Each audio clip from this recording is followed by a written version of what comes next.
The following talk was given at Mile High Church in Lakewood, Colorado.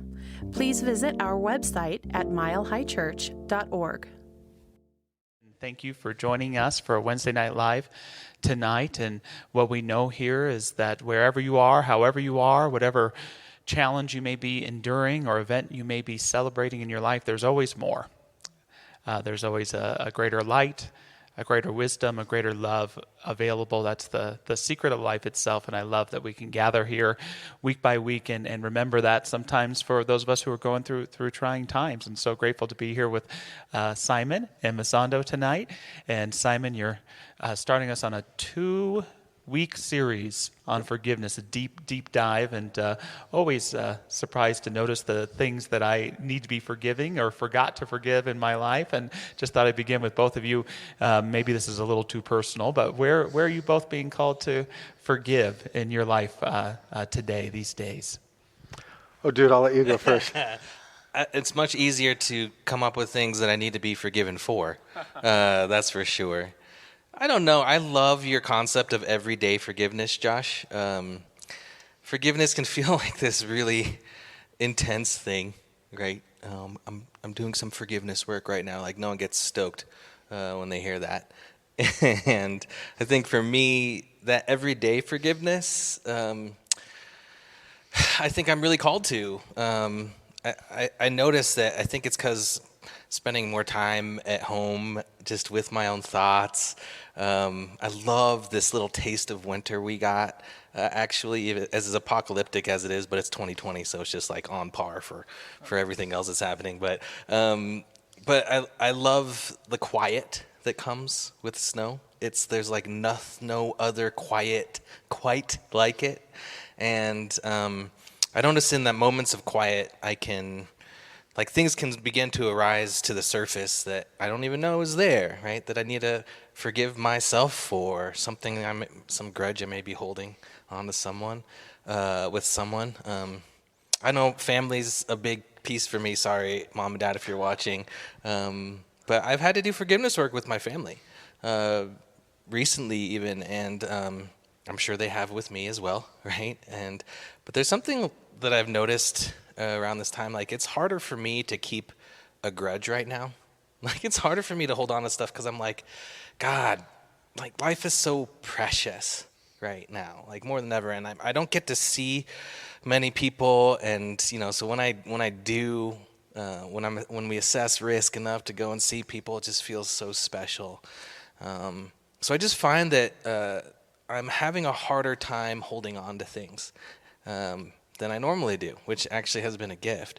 But that little, like, just if there's any little thing that I'm holding on to, I notice I have to let it go, and I'm actually much more willing to, because it's not like, I feel like for whatever reason, time is just different. Like, it doesn't feel like we have all the time in the world. It's just like, this is right now. Like, I want to do this right now. I want to let this go right now, because there's no reason not to. Yeah, thank you. Can't even express how powerful so much of that was, and appreciate your heart so much, Reverend Masando. And I love that you mentioned nature, because nature teaches us to forgive. It's always time for that new season, and it can remind us, to be present to where we are. And, one of the things that it always kind of saddens me, but I'll have someone come into a class or someone come into my office around forgiveness, and they'll say, I thought I forgot that bastard, forgave that bastard 20 years ago. And, well, but you did. You did forgive them, but there's seasons that come back around that call us to forgive again.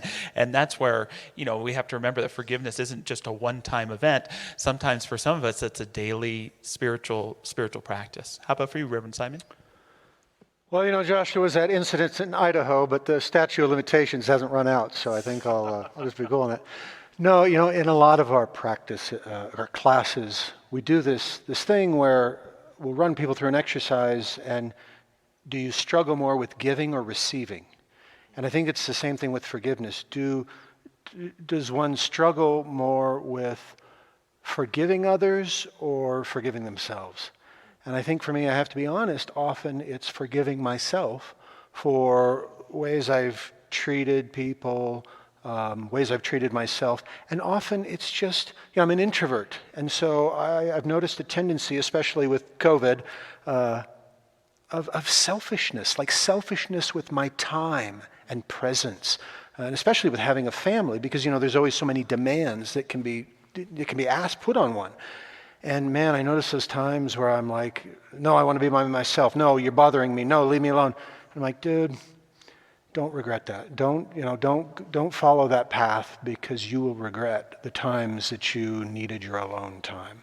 So you heard in what both of you said that, at least how I interpret it, is that forgiveness is a part of any healthy relationship. And if you don't have something to forgive someone you love for, then we're missing out. But that deep call to love, and a practice that I'm trying to integrate, and maybe you want to practice it a bit too, is just in the morning, I'll take a deep breath. To your point, Simon, about forgiveness in and out, is I'll say, how willing am I to be loved today? And how willing am I to love today? And, if the answer is not so much a couple days in a row, I know there's some forgiveness work to do. And it doesn't always have to be around a person. I think all you need to forgive is a past. I need to forgive every time I remember sometimes. But what's calling me back to love, and what's calling me to remember what's really important in my life? Yeah. Do either of you have a particular ritual that you like to practice for forgiveness? We in our teaching, we have set rituals for prayer and how we meditate, but it's kind of a smorgasbord when we come to forgiveness. Is there anything, whether it's just taking a long run or writing a letter or something like that either of you like to do? For me, I love a lot of the Buddhist meditations. A lot of the Buddhist work is on developing compassion, developing the open heart, getting back to that original mind, and just going through the process of realizing that just like me, these other people that I can project my stuff on, they're just like me. They're going through similar stuff. They have similar hurts. They have similar concerns, similar loves, and that can really open my heart to just being more compassionate to others and to myself. Yeah, I love it. Yeah, I don't think I have anything as formal as a practice specifically around forgiveness. But I think I know when I need to do it. I think I know when I'm holding something. And I think for myself, I have a much harder time forgiving myself as well. And if there's a daily practice, it's rarely about forgiving others. I think it's often about forgiving myself for missing the mark, for not showing up in the best way, for maybe flaking out on something, or just for, not showing up well with my wife, or not being as loving as I could have.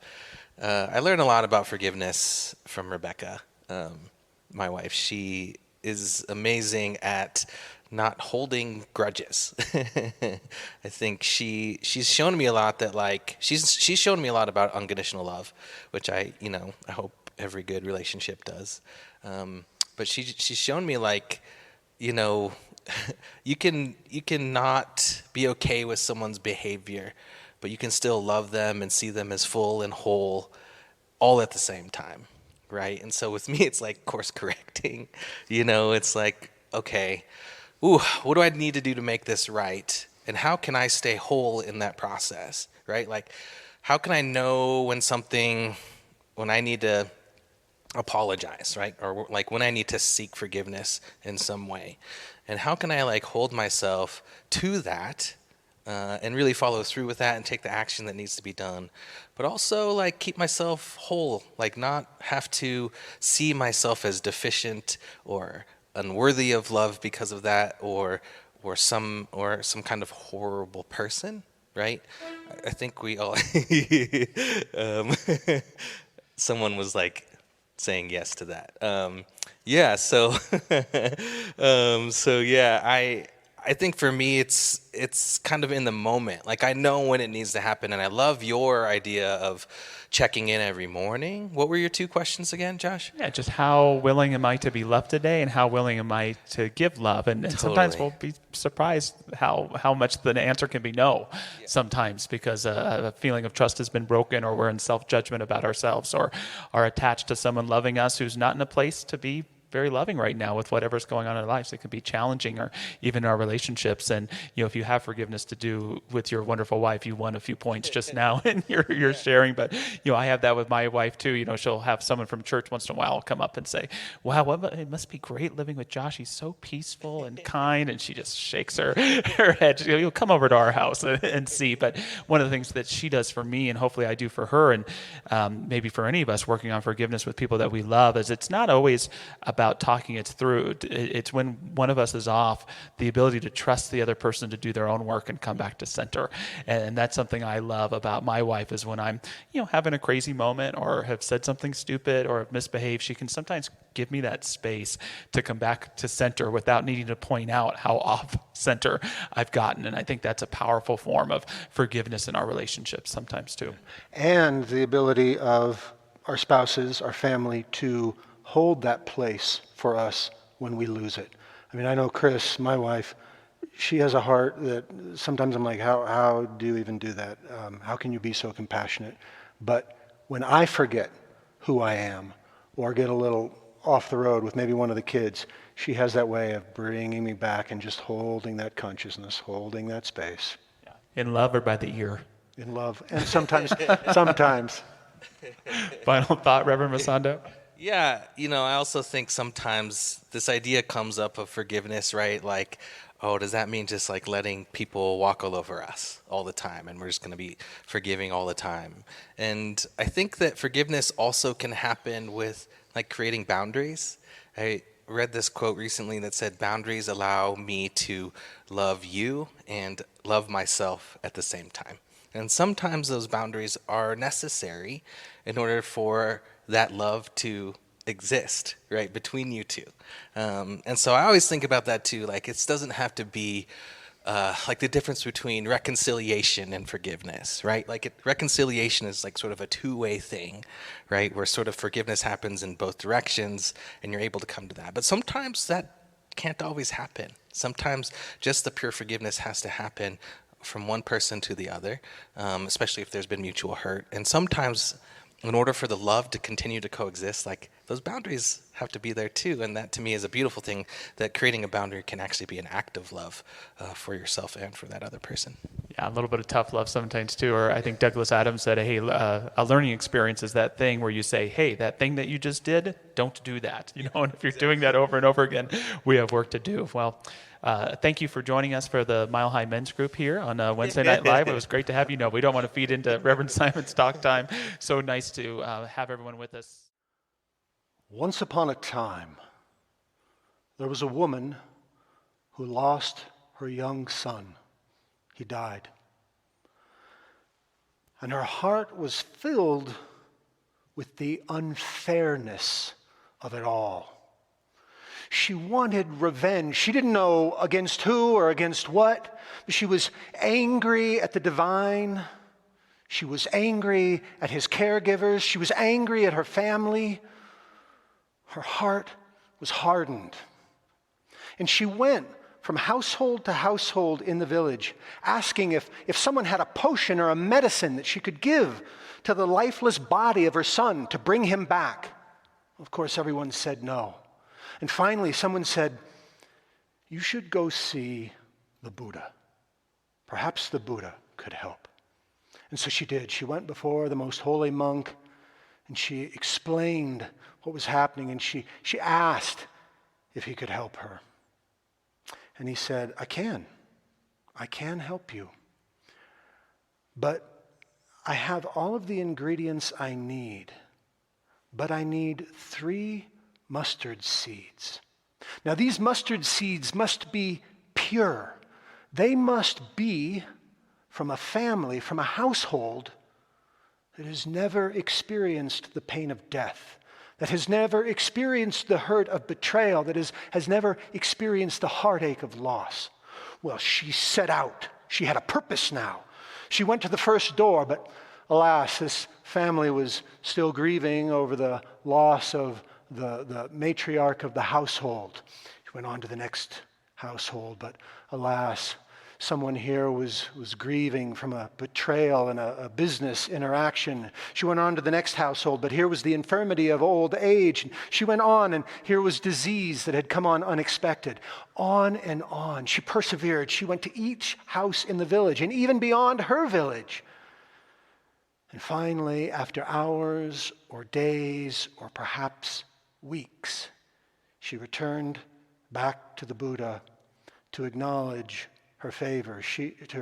She had been unable to find any household, any person who had not experienced betrayal or loss, who had not experienced suffering of some sort. And the Buddha said, "And you never will." This is the human condition. We find ourselves with these things that arise in our life, and they pass away. And we must deal with the suffering of that loss. And with that, she was able to realize that this was not something that had just happened to her, that she in this way shared something with all of humanity, that it connected her to all people. She was able to soften her heart, to bury her son, and begin the grieving that would lead to the healing of her heart. We all suffer.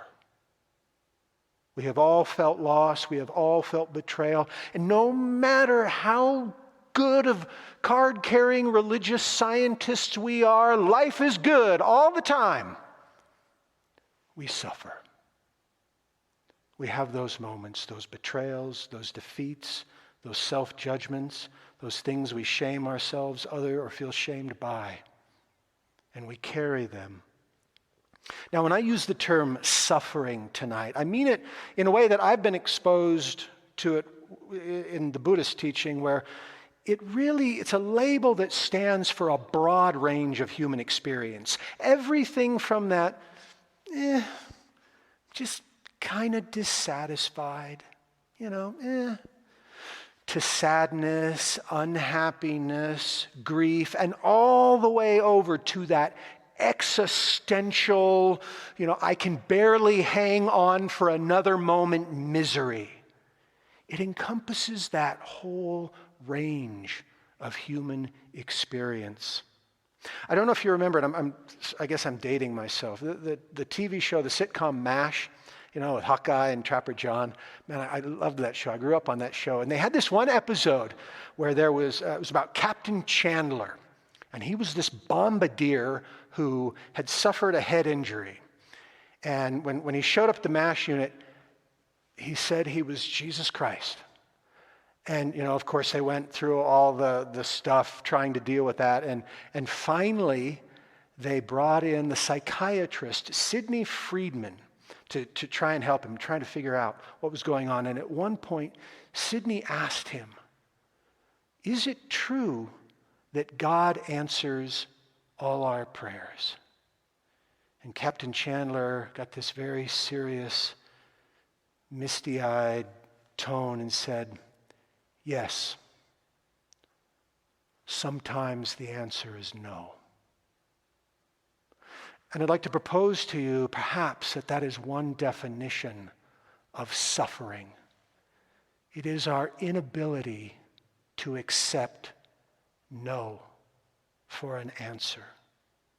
I wanted my partner to be faithful. No. I wanted my business to be prosperous. No. I want to experience health and vitality. No. There's a gentleman who has spent most of his life working in the field of forgiveness by the name of Fred Laskin. And he defines, correspondingly, forgiveness is the ability to make peace with the word no. And what I want to suggest to you is that sometimes, perhaps when we're in our suffering, when we face these defeats that come up, these experiences where it feels like life is in some way saying no to us, or our good is in some way being denied to us, that maybe we've forgotten our relationship with the divine and our purpose here. Now tonight we're going to focus more on finding fault, on the wounding, on the suffering. Next week we'll talk more about the purpose and how we fit into that big scheme. But I want you to imagine you standing perhaps waist deep in a wide river. And you, in truth, are an individualization of the divine, of the infinite. And that river is the flow of life. Things come into your life, people, situations, and they inevitably flow out of your life. And we have two approaches, typically, that do not serve us well. One, we see things coming and we fear them. We project our fears, our doubts, our limitations, all those things. Fear can be defined in many ways, but it's the belief, it's having faith in something we don't want to experience. So we try and avert it. We have an aversion. We try and deny it, repress it. We try and push against the river, and that doesn't ever work. And other times, things come into our life and we don't want to lose them. So we cling on to them, we hold on to them, and all the while, one way or another, they are being pulled from our grasp.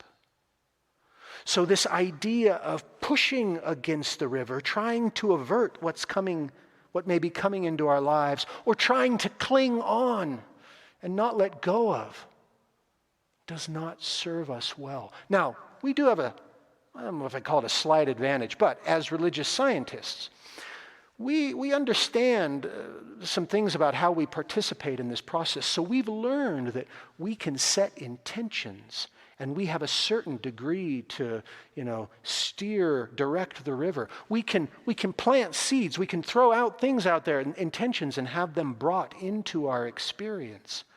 But Ernest Holmes said, we do not teach that we can get whatever we want.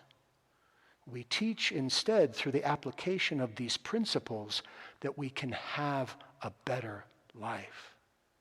But just like that opening story, I am not aware of anyone who hasn't in some way lost or suffered. Our job, I want to suggest to you, our job, if we are truly to be whole and to claim our part in this flow of life, is to be present with what is. That doesn't mean we can't plant seeds, we can't plant intentions. That doesn't mean we don't participate in the creative process. But ultimately, our job is to be present with the unfolding of the mystery in our life, as our life. To witness the expression and the experience of the divine revealing itself to, in, through, around, and as us. And when we try and deny life or cling to life too hardly, we interrupt the flow. Byron Katie said, who does a lot of work called The Work, about release and about healing, said that when we argue against reality, we lose, but only 100% of the time. Now, don't get me wrong. I'm not implying that, okay, well, let's just be passive and inactive in life and, we're just sort of victims and, we'll just ride it out. We can't. No, not at all. We are called to take action. Again, we know that we have that we are co-creating with that river, that we can plant seeds and intentions, that we do have the tools to participate in the creation of magnificence. But we also know that Ernest Holmes said there's a power for good in the universe greater than we are. Not separate, not other, not different, but greater than we are. And sometimes we simply stand in the flow, stand in the mystery, and witness. Now, there is I want to invite you. Often when we talk about forgiveness, we talk about forgiving ourselves for something or somebody did something to us and we want to forgive that. I want to create a space. I want to invite you into a real quick little process, a little bit different. I want to invite you into the experience of just what I'm labeling as 2020. Now, I know that this has been a different and interesting year, but I think I'm going to bet most of you know what I mean. I know there's a lot of good things that can happen. I know there's value in gratitude. We'll talk more about that next week. But I want to just invite you into the crumminess of 2020. I want to give you permission, if just for a moment, to acknowledge, to be present, to witness the loss and the suffering that you have experienced within this thing I'm labeling 2020. Because I don't know exactly how you feel, but for me, in many ways, 2020 sucks. It sucks that there is a global pandemic, which there is no resolution in sight as far as we know, and hundreds and thousands of people have died. It sucks that said global pandemic, which could have brought us together in the face of a common challenge, seems to just have divided us more and more. And now we have strangers battling each other, labeling mask wear or not mask wear. It sucks that an entire generation of children will be shaped psychologically, sociologically, emotionally by this experience. It sucks that locally, nationally, globally, we are experiencing degrees of economic ruin and catastrophe that in many ways hasn't happened ever before. That there are people who literally do not have the money for their bare essentials and do not see an end to that in sight. It sucks that we are still battling with this thing called racial injustice and inequity, that people of color still in 2020 have to deal with the things that they have to deal with. It sucks that in so many cases, white people have a difficulty understanding and accepting this. It sucks that in our politics has become so divisive that it's almost degraded to a team sport. And now, rather than serving, in so many instances, a common national good, we're just trying to thwart the other team, to keep them from scoring a touchdown and keep our team on the field as long as possible. And it sucks the way that we still continually pillage and degrade the earth as if it was simply a pile of limitless resources that could go to the highest bid, or it was a trash heap where we can discard the used articles. And it sucks that we don't get to meet here on this campus. And it sucks that my tomatoes froze last night from this early frost. It sucks. And I invite you, I give you permission to be present with this. What really prompted this focus of this talk is recently I was doing some body work with a practitioner, and I just suddenly felt this wave of grief. And it felt good to feel it, because I wasn't resisting the flow, and I certainly wasn't clinging on to it. Although you'd be surprised how many people will cling to their wounding, how they become identified with their wounding. I just experienced it. And that's what I invite you into. Give yourself some time, create a container, create a self-space, carve out a little bit of your day or a weekend where you can just acknowledge and be present with your suffering. Let it arise and then let it pass. Because ultimately, it's not your suffering. Ultimately, it's just suffering. And you are called to witness it, to allow it to unfold and unwind, but do not claim it.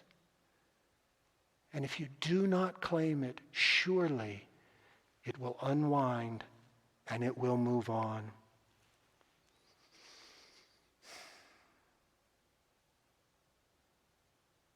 I think that's really all I want to say for now. Next week, we will talk a little bit more about our purpose, our relationship. Why does this happen? Why do we have to deal with this at all anyway? We'll talk more about that and how we can use that to find divinity. We are, right now, certainly more than ever in my lifetime, we are participating in the revelation and the realization of a higher order. Like any type of birth, it is messy at times. We're not called to solve it, to fix it, to understand it all. A good friend of mine, a rabbi, said, on the day of judgment, you won't be judged by your achievements. You will be judged by your efforts. So let us just enter into a place of willingness where we can be used by that thing itself, that power that is greater than, not other than, not separate than, but greater than us. And so it is. Thank you for listening to the Mile High Church podcast. This podcast is made possible by the generous contributions from listeners like you. If you'd like to make a donation, please visit us at milehighchurch.org. Have a fabulous day.